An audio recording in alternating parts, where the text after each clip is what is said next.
ज्योतिषाम पतये नमः। मित्रों नमस्कार। अभी आपने 13वें पाठ के अंतर्गत राशियों की विविध संज्ञाओं के विषय में पढ़ा। मतलब कौन सी राशियां दिन में बलवान होती हैं, कौन सी राशियां रात्रि में बलवान होती हैं, पृष्ठोदय राशियां कौन कौन सी होती हैं, उभयोदय राशि कौन सी होती है और शीर्षोदय राशियां कौन कौन सी होती हैं तथा उच्च नीच राशियां कौन सी होती हैं सूर्यादि ग्रहों की। इन सभी के विषय में अभी आपने विगत 13वें पाठ में पढ़ा। इस 14वें पाठ में मुख्य रूप से आपको ग्रहों के नीच राशियों के बारे में बताया जाएगा और षड्वर्ग के विषय में बताया जाएगा तथा आपको मुख्य रूप से मूल त्रिकोण राशियों के बारे में भी आपको परिचय दिया जाएगा। ये नीच राशियां होती क्या हैं और मूल त्रिकोण राशियां होती क्या हैं, इनका प्रयोजन क्या है, इसके आधार पर किस प्रकार का शुभाशुभत्व निर्धारण किया जाता है, इन सभी के विषय में यह पाठ निर्मित किया गया है। इस वीडियो में मतलब 14वें पाठ का यह जो पूर्वार्ध वाला वीडियो है, इसमें आपको ग्रहों की नीच राशियों के बारे में बताया जाएगा और किन अंशों पर आकर के ग्रह परम नीच को प्राप्त होते हैं। इस विषय में आचार्य वराह मिहिर ने अपने ग्रंथ लघु जातकम के राशि प्रभेदाध्याय के 22वें श्लोक में बताया हुआ है। आप यह श्लोक देखें, इस श्लोक के अन्वय को समझें, इसकी संस्कृत व्याख्या को देखें और इसके हिंदी अर्थ को भी समझें। श्लोक इस प्रकार से है। उच्चान्नीचम सप्तममर्कादीनां त्रिकोण संज्ञानि सिंह वृषाज प्रमदाकार मुक भृत्तौलिकुंभधराः। इसका अन्वय आप देखें। उच्चान्नीचम सप्तमम अर्कादीनां सिंह वृषाज प्रमदा कार्मुक भृत्तौलिकुंभधराः त्रिकोण संज्ञानि भवन्ति।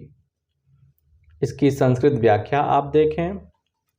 उच्चात उच्च स्थानात, नीचम नीच स्थानम, सप्तमम सप्तमम स्थानम भवति। अर्कादीनां सूर्यादिग्रहाणां सिंह वृष अज प्रमदा कार्मुक भृत तौली कुंभधराः। सिंह वृष मेष कन्या कारमुक भृत धनु तुला कुंभाः त्रिकोण संज्ञानि त्रिकोण स्थानानि भवन्ति। इसकी आप हिंदी व्याख्या देखें। जैसा कि कहा गया है विगत पाठ में कि ग्रहों की अपनी एक उच्च राशि होती है। जैसा कि सूर्य की उच्च राशि होती है मेष, चंद्रमा की उच्च राशि होती है वृषभ, और इसी प्रकार से उच्चात नीचम सप्तमम स्थानम भवति, अर्थात जो उच्च स्थान बताया गया है उससे 7वें स्थान को संबंधित ग्रह का नीच स्थान समझना चाहिए। जैसा सूर्य मेष राशि में उच्च का होता है तो उससे 7वां स्थान हुआ तुला राशि, अर्थात तुला राशि में सूर्य नीच राशि का कहा जाता है। इसी प्रकार से वृषभ राशि में चंद्रमा उच्च राशि का होता है और वृषभ राशि से जब आप 7वीं राशि गणना करेंगे तो होती है वृश्चिक राशि, अर्थात चंद्रमा वृश्चिक राशि में नीच का समझा जाता है। आप इस आरेख के माध्यम से इस बात को स्पष्ट रूप से समझ सकते हैं। आप यह आरेख देखें, इसमें बताया गया है कि मंगल कर्क राशि में नीच का होता है। इसी प्रकार से बुध मीन राशि में नीच राशि का होता है, गुरु मकर राशि का नीच का होता है, शुक्र कन्या राशि में नीच का होता है और शनि मेष राशि में नीच का समझा जाता है। जिस प्रकार से ग्रहों के उच्च राशियों में परमोच्चांश इत्यादि की कल्पना की गई थी, ठीक उसी प्रकार से नीच राशि में भी उतने ही अंश पर संबंधित ग्रह परम नीच होता है।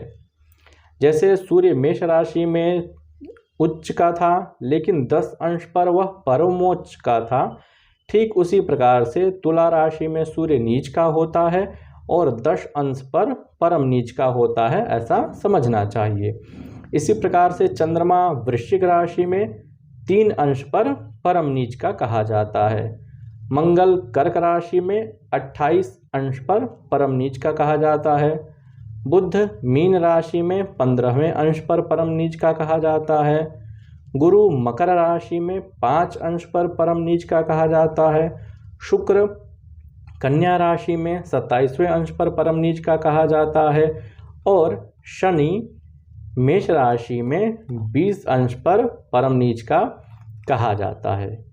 इसी के अतिरिक्त जो त्रिकोण संज्ञाएं बताई गई हैं, मतलब ग्रहों की मूल त्रिकोण राशियां भी कुछ कही जाती हैं।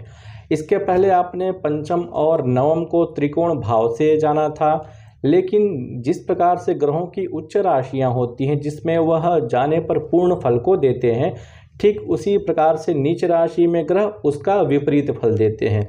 यदि उच्च का सूर्य कुंडली में राजयोग को प्रदर्शित करेगा तो नीच राशि का सूर्य कुंडली में राजयोग को भंग भी कर सकता है या कहीं न कहीं से दरिद्र योग का भी निर्माण करेगा।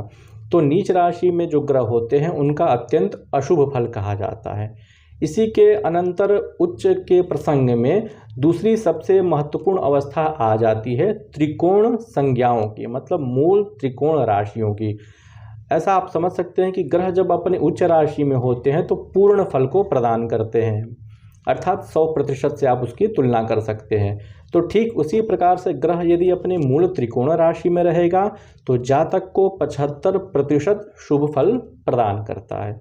तो कौन कौन सी राशियां मूल त्रिकोण राशियां कही जाती हैं संबंधित ग्रहों की, तो उसके विषय में आप यह आरेख देखें। इसमें बताया गया है कि सूर्य की मूल त्रिकोण राशि होती है सिंह, चंद्रमा की मूल त्रिकोण राशि है वृषभ, मंगल की मूल त्रिकोण राशि है मेष, बुध की मूल त्रिकोण राशि है कन्या, गुरु की मूल त्रिकोण राशि है धनु, शुक्र की मूल त्रिकोण राशि है तुला और शनि की मूल त्रिकोण राशि है सिंह। अब इनमें जैसे सूर्य की मूल त्रिकोण राशि को सिंह कहा गया है, इसी प्रकार से चंद्रमा के मूल त्रिकोण राशि वृषभ को कहा जाता है, जो उसकी अपनी उच्च की राशि होती है। तो एक ही राशियों में उच्च भी है, एक ही राशि में मूल त्रिकोण भी है और एक ही राशि में स्वगृह है। तो इसका निराकरण हम कैसे करें, इसका परिज्ञान कैसे करें कि अमुक ग्रह अमुक राशि में मूल त्रिकोण का कहा जाएगा अथवा अपनी राशि का कहा जाएगा या उच्च का कहा जाएगा। तो इस संदर्भ में आचार्य वराहमिहिर ने कहीं स्पष्ट निर्देशन नहीं दिया हुआ है, किंतु उनके परवर्ती आचार्यों ने अंशात्मक विभाजन करके उसको निर्देश दे दिया गया है कि सूर्य अमुक राशि में अमुक अंशों तक मूल त्रिकोण का कहा जाएगा और चंद्रमा अमुक राशि में अमुक अंशों तक उच्च का कहा जाएगा। उसके पश्चात वह स्वगृही कहा जाएगा या अपनी राशि का कहा जाएगा। तो इस प्रकार से अनेक वर्गीकरण किए गए हैं, उसके लिए आपको संबंधित ग्रंथों का अध्ययन अवश्य करना चाहिए।